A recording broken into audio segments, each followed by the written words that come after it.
In the birth of a child, a number of changes occur in the position of the fetal head as it descends through the bony and narrow birth canal.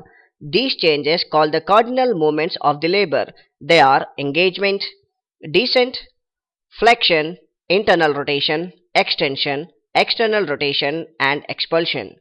The movement applied to the fetus that is presenting in a vertex presentation, an optimal presentation in which the fetal head is fully flexed. This is in contrast to the other cephalic presentations in which the head shows incomplete flexion or even full extension. Engagement occurs when the widest diameter of the fetal presenting part, the head in this case, has passed through the pelvic inlet. Note how the fetal head enters the pelvic inlet, which is widest from side to side. Descent, the next stage, is the progression of the fetal head into the maternal pelvis. The degree of fetal descent is measured by stations. Station referred to the level of presenting part in relation to the maternal ischial spines, which represent the narrowest diameter through which the fetus must pass. If the head is at position 0 or station 0 at the level of the ischial spines, engagement has occurred. Positive number indicates that the presenting part of the fetus has descended past the ischial spines. Flexion occurs as the fetal head descends and comes into contact with the soft tissues of the pelvis, the muscles of the maternal pelvic floor and the cervix.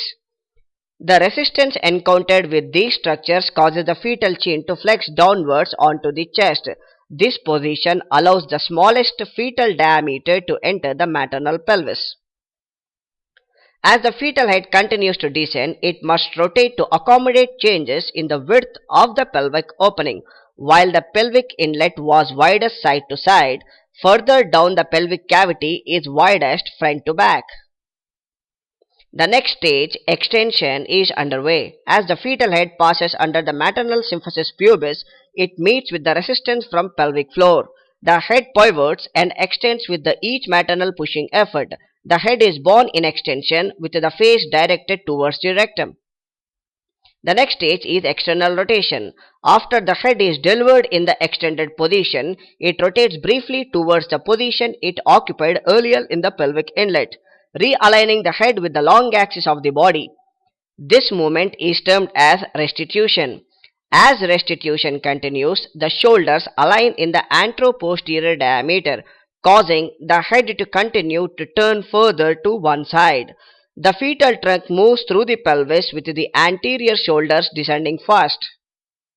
In the next stage, expulsion, maternal pushing efforts bring the anterior shoulder under the symphysis pubis.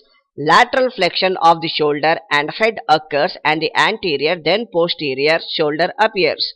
Once the shoulders are delivered, the rest of the body quickly follows.